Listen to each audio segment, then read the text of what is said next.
in 2017, when I Googled, are breast implants safe? Nothing came up. All I saw was actually ads for plastic surgeons they're putting breast implants in. But today in 2023, if you Google those same words, you'll see all sorts of things pop up on breast implant illness, breast implant related cancers.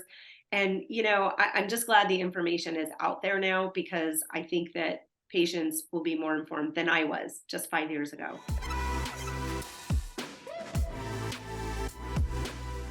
Hi, guys. Welcome back to the podcast. And today's episode is a really important one. If you have ever considered getting breast implants, if you have breast implants, if you have any friends who have implants, we have a really important episode here for you today to keep you safe and informed on everything you need to know. We have Robyn Towt, who is a patient advocate and co-founder of the Global Patient Advocacy Coalition. This was so insightful. She has testified twice for the FDA in Washington and has worked extensively with Arizona legislators and has successfully passed an informed consent law for breast implant surgery. And she's been just working tirelessly on this project, and it is very close to her heart. She's super passionate about protecting women and their ability to make an informed and educated decision regarding implants. And I think you're really going to love her story. She is just a woman out there working to protect other women, and she is so, so inspirational. So enjoy this podcast. I think you're really going to love it. Hi, guys, and welcome back to the Thick Thighs Save Lives podcast. I'm Rachel, and I have an amazing guest with me today. Robyn, you have had an incredible journey, and the advocacy work that you've done for women everywhere is absolutely inspiring. And I am so, so glad that we have you on the show today. So thank you for coming on with us. Thank you for having me. I appreciate it. I say us, it's just me today. I'm missing Kelsey. I just speak, me and all my personalities are so glad you're here today. We're very excited.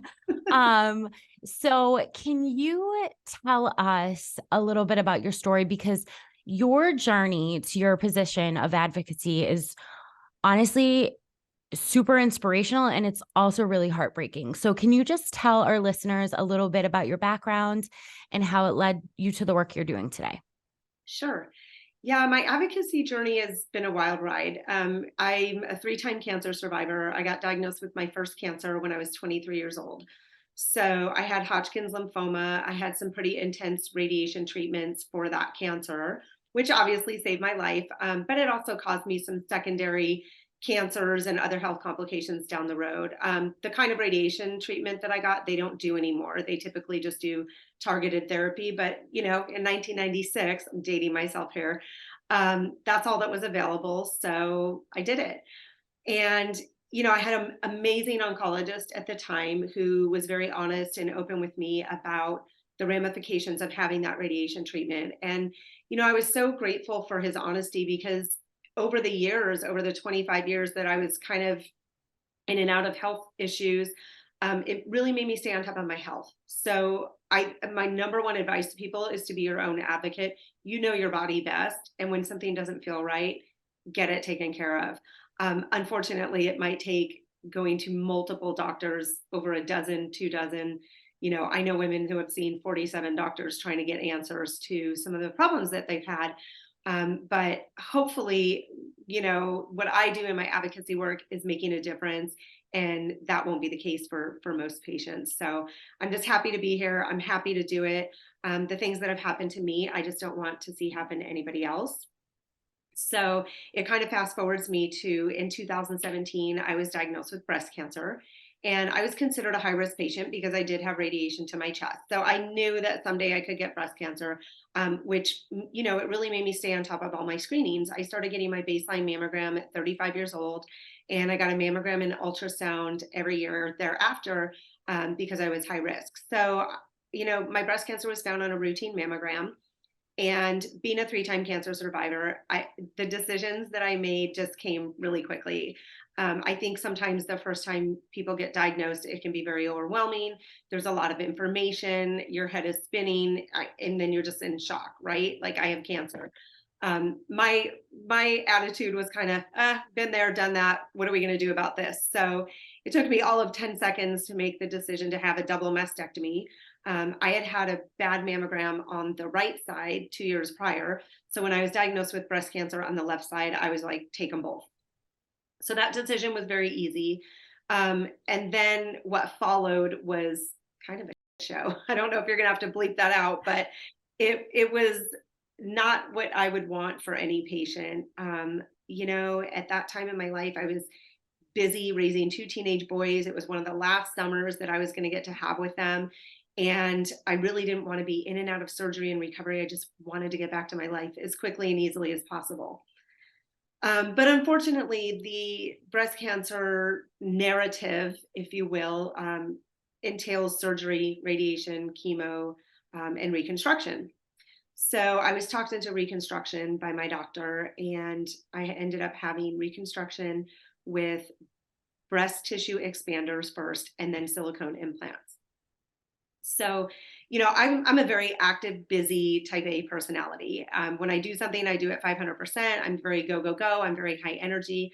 So at the time of my breast cancer diagnosis, I was keeping up with 2 teenage boys. I was walking 5 to 7 miles a day, hop in on my bike, ride 10 miles easy. And after I had these surgeries, it took me down. I became so sick. And I couldn't figure out what was wrong with me. I kept going back to my surgeon, telling her, I was having sleep problems, really bad insomnia. I couldn't sleep more than a few hours a night.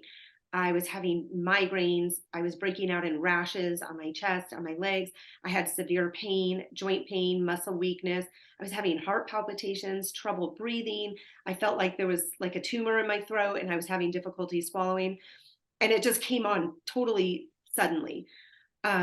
And it didn't make sense to me because I didn't have chemotherapy. I didn't do radiation. I'm not allowed to have anymore. So I couldn't figure out what was making me so sick. Went back to my doctor 4 times. All she did was give me pills.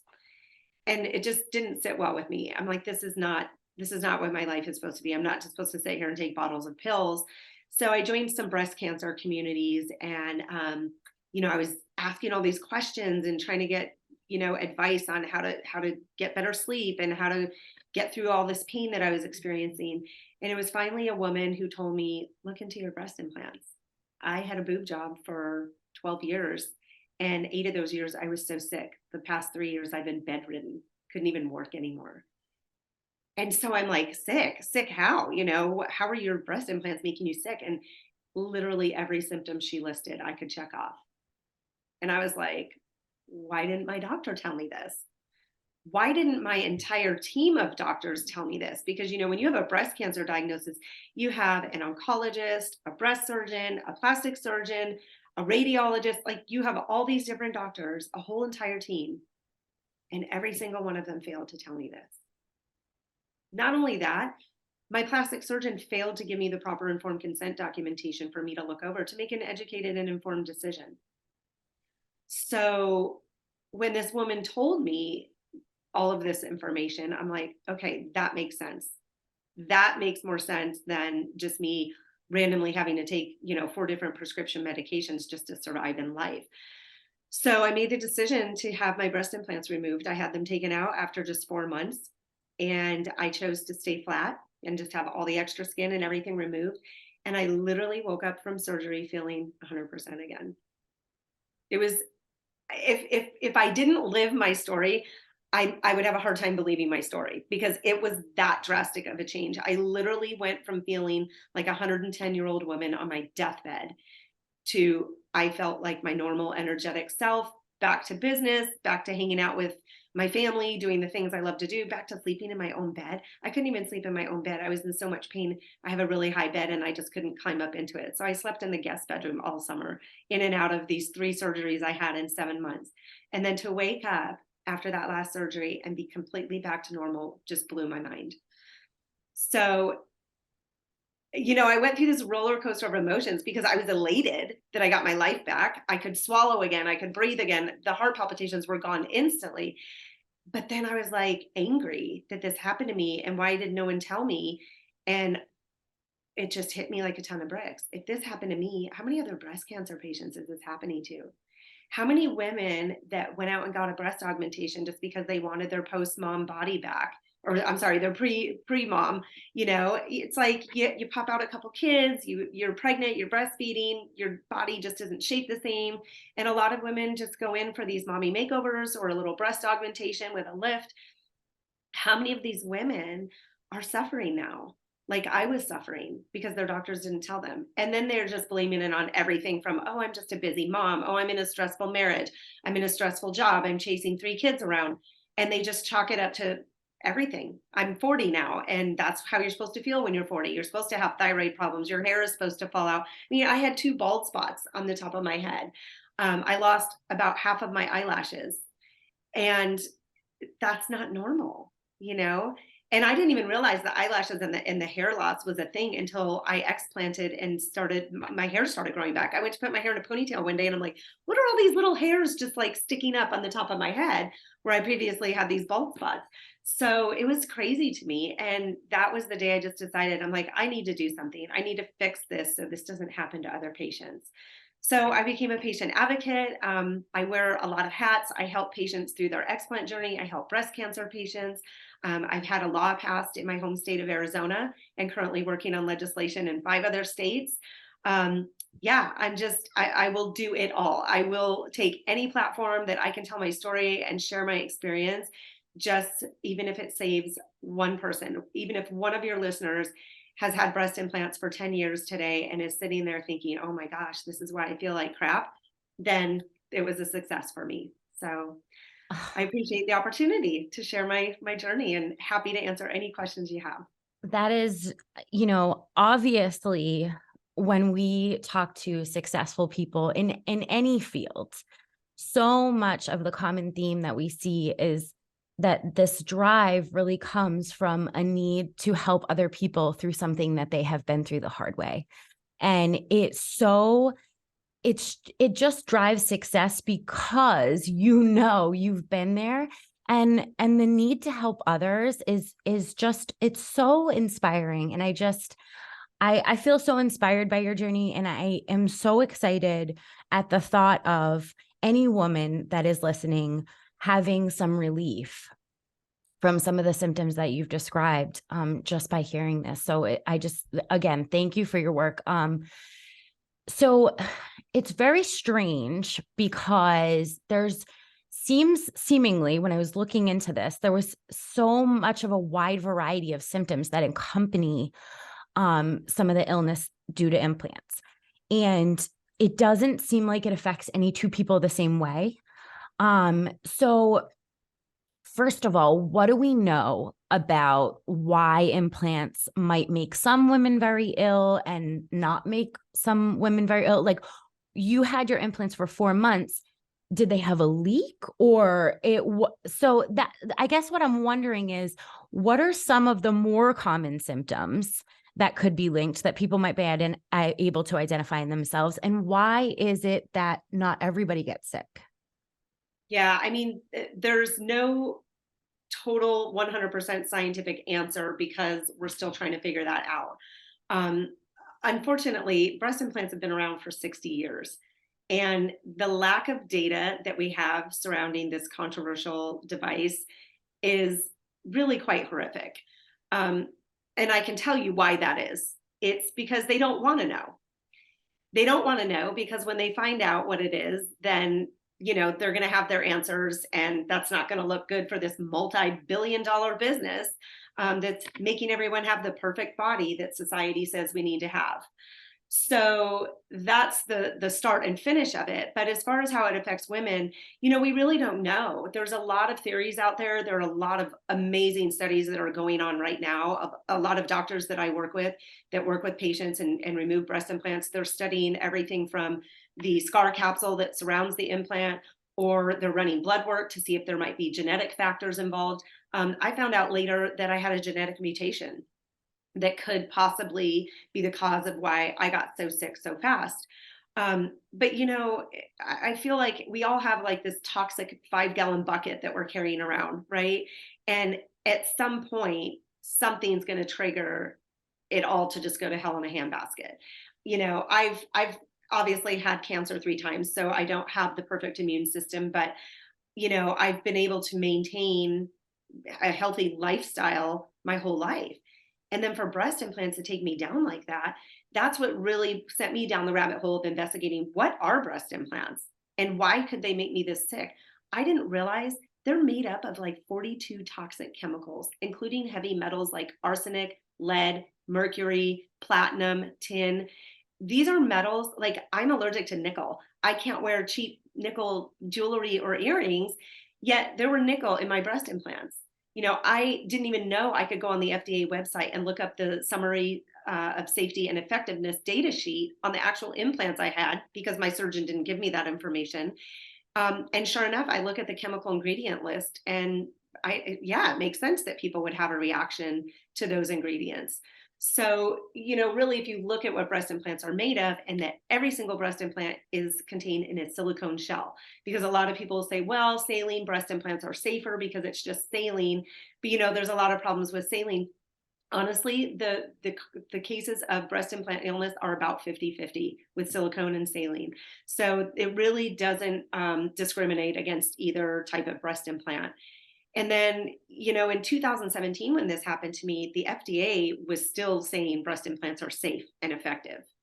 But a lot has happened in the past 5 years, and I credit the advocates that came before me and paved the way and that I advocate with every day, because we brought it to the FDA's attention. I attended my first FDA, I testified in 2018 and told them my story. And I told them I got my life back after having my implants out. And that led to 6 months later, we got a 2-day hearing with the FDA for us to share our story and them to kind of do a more thorough review on breast implants. That led to a worldwide recall on these allergen textured implants that have a high rate of causing cancer. And then it led to just a year and a half ago, the FDA issuing a black box warning label on every single breast implant. And that labeling is the most strict labeling the FDA uses for the most harmful and deadly devices on the market. So this is not a joke. Like, the FDA is taking this seriously, and this new information has come out. But what about the 15 million women out there that already have breast implants? They're not getting this information. Their doctors aren't calling them and saying, hey, just so you know, the FDA has some new updates you might want to know about. They're going on with their life because they got their implants 10 years ago and they think they're tired from chasing 3 little kids around or being in a stressful marriage or job. So the FDA is 100% in their jurisdiction to let the entire medical community know and let the patient population know. They can do PSAs, they can do email chains to alert the whole medical community, and they're not doing that. And we've had multiple meetings with them asking them to do so, and they've kind of pat themselves on the back and think they're doing a good job. And the communications that they have put out, I want to give them credit where credit is due. They've put on their website alerts about these cancers that are caused by breast implants. And, they went back and shared with me that their communications reached about 320,000 people. But I did some research and found we have 3.8 million practicing nurses in the United States and around 1 million licensed active practicing physicians. And for their communications to only reach 320,000 people, that's a drop in the bucket. And the sad thing is, so many of these women are going to so many different doctors trying to get to the root of their health problems, and their doctors don't know that breast implants can cause these issues. So they're running all these tests and saying, sorry, all your labs came back normal. There's nothing wrong with you. It's probably all in your head. You might want to see a psychologist. And then, these women are seeing so many different specialists, and it's just really doing a disservice to these patients. They're spending years of their lives, tens of thousands of dollars on tests and labs and office visits. And really all the FDA needs to do is just put out a communication to the entire medical community. So, those are some of the things that we're working on behind the scenes. But it really needs to happen. And we're lobbying for federal legislators to help us get this done and hold the FDA accountable, because, they basically have sovereign immunity. We can't sue the FDA for not doing their job. So it's taken some creative thinking, like, what can we do to make them do their job? We can go to Congress, and Congress can make them do their job. We can enact some laws and legislation, and we just need better patient protection and more proper informed consent. Yeah, when I read about all of the work that you had done and the incredible advances that have been made since 2019 in getting this information more readily available to patients, it's just so important. And I want to talk a little bit more about your experience with your testimony and what you did with the FDA. But I did want to talk first about it's so interesting with women's health issues, because we see a common theme with the fact that they are underfunded and under-researched. And we also see a common theme with it's all in your head and we don't know, and all your labs are normal and you're making this up. And this is such a theme that is present in so many women's lives, of seeing these, like you said, 47 doctors, and having people shake their head and go, ma'am, I just don't know. You look fine to me. And, I think that from some of the stories that I've heard from people who, have had their implants removed and have realized at that point that it was the implants making them sick, there's a significant amount of shame that these patients feel about how much of their lives have been lost. There's a significant amount of, I've heard from a lot of women about the shame of, I did this for aesthetic reasons and made myself sick. And I wanted to hear about your experience. Was this a factor for you or any of the women that you speak to, about sort of the shame in realizing that, this was something that they weren't necessarily fully informed on, and that maybe they had lost years and years of health in their life too? It's very common, and it really is heartbreaking to me, because it is not their fault. It's truly not their fault. They were not informed. They were not given the proper information. They were deceived. And, I have spent the last 5 years of my life researching all the way back to the early 2000s, when breast implants were removed from the market. The silicone implants, there was a ban on them for over a decade. And, one morning I woke up and I was just feisty, and I thought, I don't understand. These were banned for causing health complications in women, right? They filed class action lawsuits. They won. Dow Corning was ordered to pay like $4.3 billion to these women. And whose genius idea was it to put these back on the market?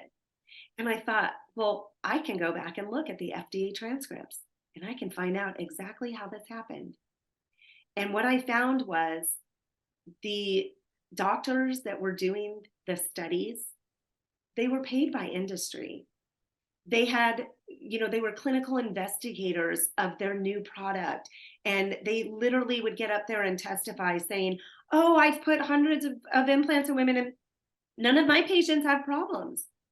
Well, your patients aren't coming back to you. They're going to a rheumatologist because they're having issues, or they're going to a pulmonologist because they're having trouble breathing. They're not coming back to you because they're not having problems with their breast. They're having problems with their breathing. They're having problems with their immune system. They're having problems with their thyroid. So they're seeing all these different doctors. And, these surgeons are making false claims that none of my patients have problems, but they didn't do any follow-up on those patients. There was no long-term follow-up on women that had breast implants. The manufacturers were prescribed by the FDA to do long-term safety studies on over 42,000 women for 10 years. None of them ever finished their safety studies. They lost so many patients because as soon as patients would fill out those questionnaires and say, oh, I'm having, weekly migraines, I'm having weird rashes, they would drop them from the studies. So Mentor, the breast implants that I had, were supposed to follow 42,000 patients. I think they ended up following 8,000 patients. out of 42,000, where did all the patients go? And then the FDA gives them a slap on the wrist and lets them redesign their studies, to have less patients to follow. So if you go back and look at the history of how this happened, I really hope that anyone listening knows this is not the patient's fault. This is not the woman's fault. We were told a lie. We were sold a lie. And even some of the doctors, I don't necessarily blame the doctors, because the doctors were being told by the manufacturers, by the implant reps, and by the FDA that these products were safe. I do not expect any doctor to spend their spare time on nights and weekends looking at the FDA website, researching studies of these implantable devices.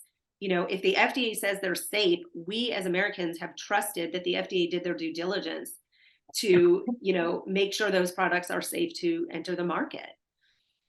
So I don't blame the doctors. And I actually feel sorry for the doctors that have spent years putting implants in women. I mean, think of how they feel.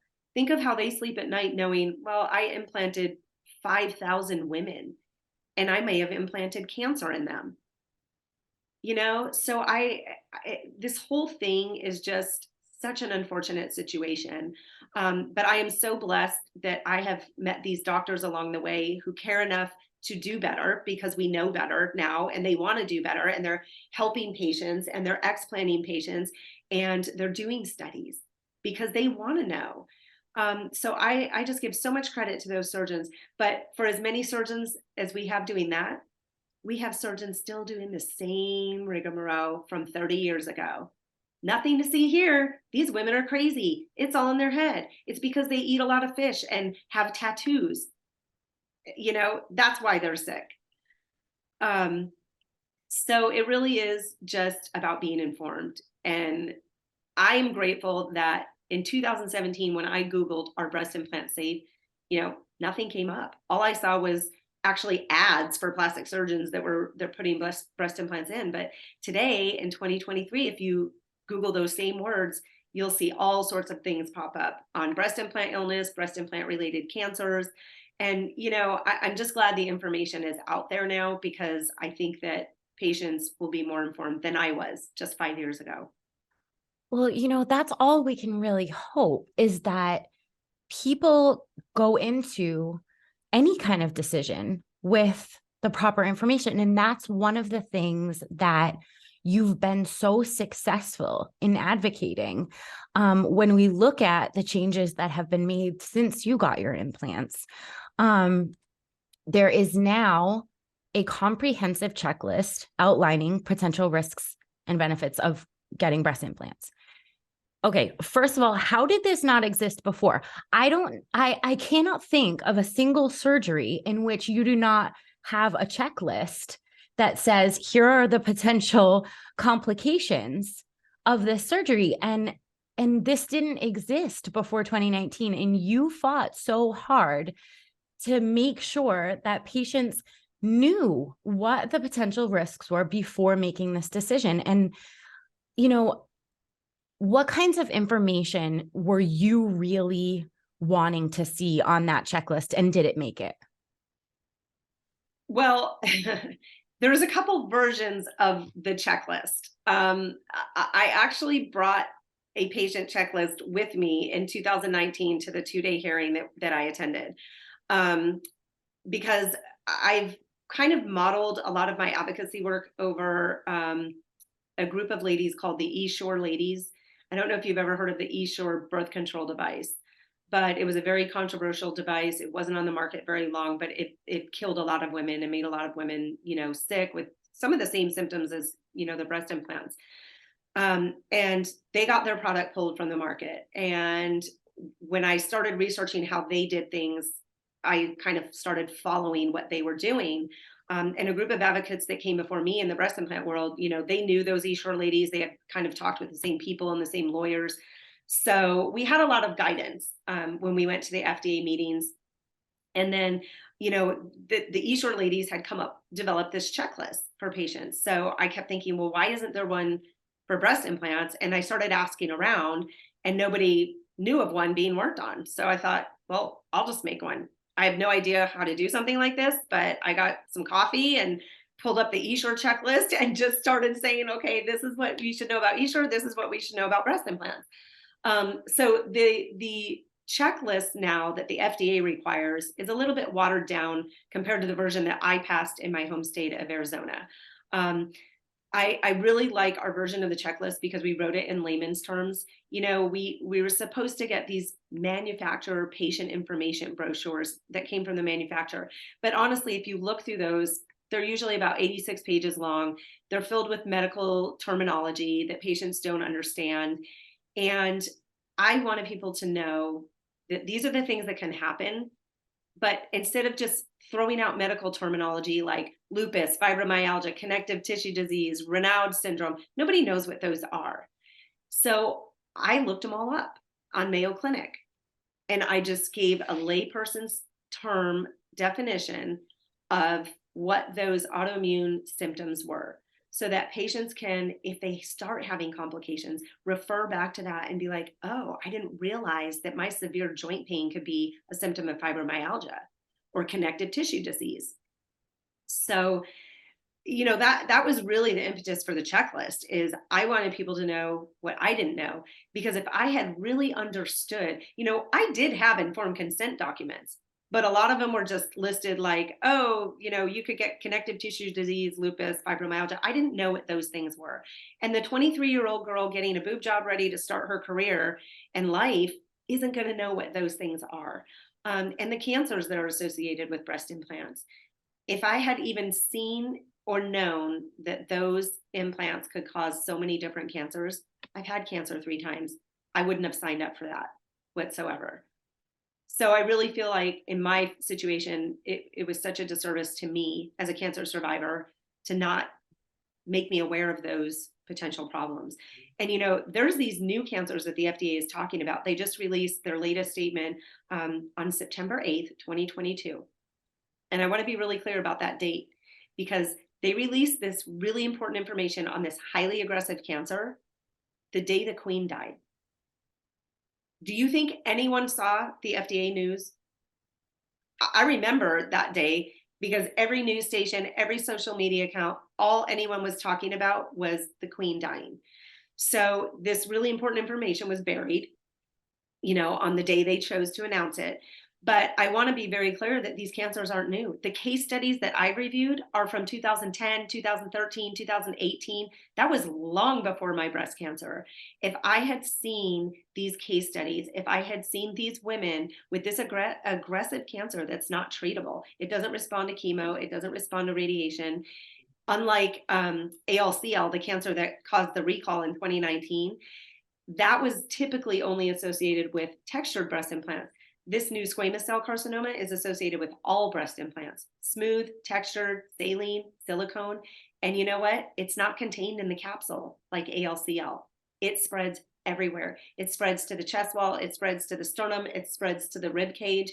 And so these women are literally having their entire chest sawed open and removed. Ribs, sternum, it's horrifying.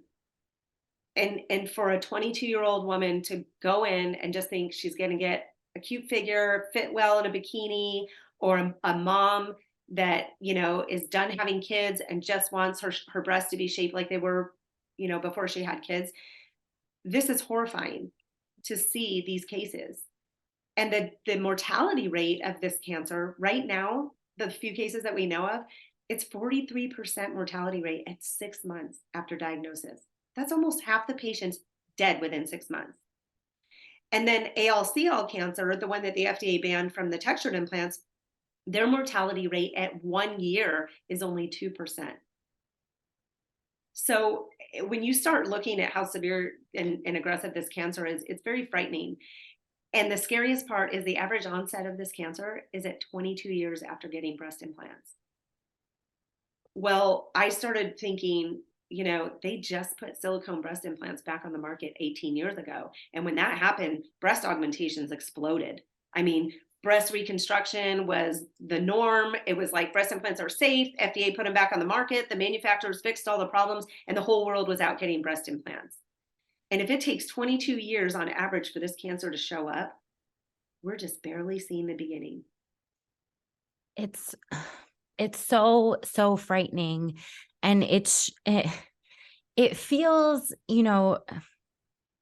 feels like you got the rug pulled out from under you. And it really, so many of these women's health issues are just ring this similar bell of, we're putting ourselves at extreme risk, and the promises are confidence, and the promises are, feeling sexier. And it's just so hard to hear those kinds of things, when the things that we're searching for are just things that we deserve, Yeah. and it's just hard. Thank you so much for the work that you're doing.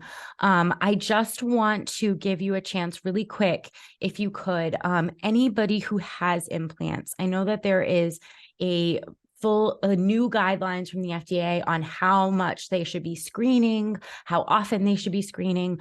If you could just give a quick rundown for anyone who has implants, how to watch out for these type of things.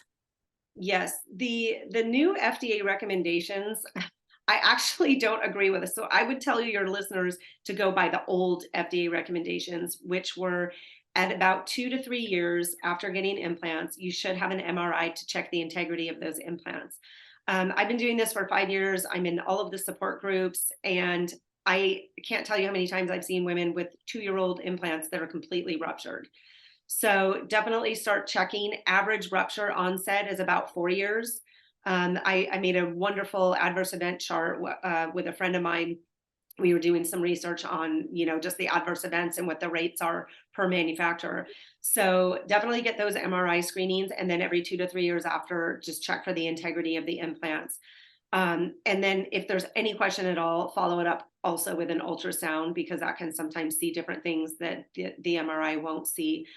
And basically just know your body, know your breasts, do your monthly breast exams. A lot of these problems that women are having with breast implants start with one implant or one breast swelling a little bit.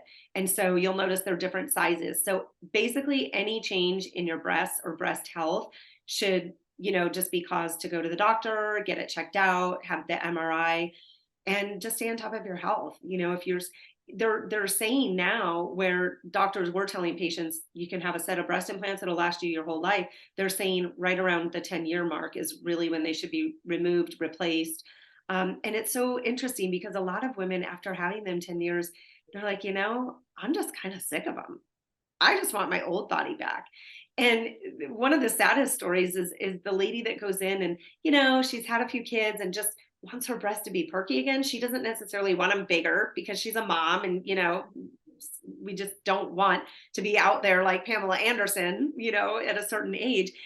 And many times these women just needed a lift, but surgeons have talked them into getting implants because it's definitely an easier surgery. And they can pop implants in several patients all day long. So what we're seeing, a lot of women are just, they're sick of their implants, they want them out, they'll just get a lift to get the shape back and kind of put them back where they were originally, and they're perfectly happy. And then you have symptom resolve, along with it when you explant. And super, super important, if you're considering explant, to find a doctor who's committed to taking that scar capsule out, because the manufacturers, the FDA, the Plastic Surgeon Society state that the silicone in that shell bleeds chemicals into the body. And where are those chemicals going? Well, our body is amazing. It builds this beautiful scar tissue capsule around the implant to protect us from it. And that capsule is where all that gel bleed goes. It's where all the chemicals go. And, unfortunately, some women also, it spreads throughout, not just the capsule, but throughout the body, the lymphatic system, and other places, especially if they have a rupture. But it's super important to get that capsule out. It's been a huge controversy over the last couple of years. There's basically two camps in the plastic surgery world: one that believes in taking capsules out, and one that says it's not necessary. But why risk it? Especially now that we have the FDA announcement, these cancers grow in that capsule. So it's so important to have it removed. And we've had patients that didn't have the capsule removed, and that cancer grew even after the breast implants were removed because the capsule was left in there.